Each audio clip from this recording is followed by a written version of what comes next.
महाराज जी, मन में बार बार वासना या विकार आता है, उससे मुक्ति कैसे मिलेगी?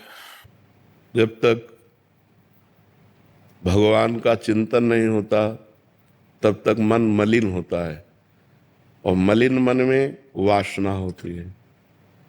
और जब भगवान का चिंतन होता है तो उपासना होती है। उपासना से ही वासना का नाश किया जा सकता है। यदि हमारे जीवन में उपासना नहीं है तो वासना ही वासना है।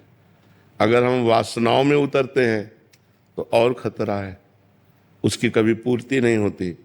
जितने वासनाओं को कंट्रोल में नहीं कर पाए वो सब जेल में भरे हुए हैं या नरक जाते हैं, दुर्गति को प्राप्त होते हैं। वासनाओं का कंट्रोल करना ही मनुष्य जीवन को उन्नति में पहुंचाना है। तो वासनाओं को कंट्रोल किया जा सकता है भजन के द्वारा। बिना नाम जप के हम वासनाओं से निवृत्त नहीं हो सकते। नाम जप खूब करो। नाम जप करने के लिए पवित्र भोजन चाहिए। यदि अपवित्र भोजन पाओगे तो नाम जप नहीं होगा।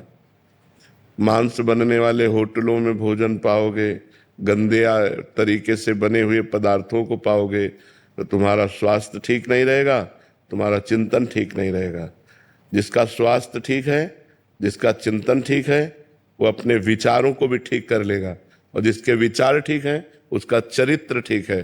जिसका चरित्र ठीक है वही मनुष्य है और वही उन्नति को प्राप्त होता है। आध्यात्मिक उन्नति उन्नति है, लौकिक उन्नति उन्नति नहीं है। लौकिक में आप कुछ भी बन जाइए, मरोगे तो तुम वो पद थोड़ी ले जाओगे, बैंक बैलेंस थोड़ी ले जाओगे। यहाँ का कोई समुदाय तुम्हारे साथ जाएगा। जीवन में लाखों का मेला जुड़ा, हंसा जब जब उड़ा तो अकेला उड़ा। कोई साथी नहीं है।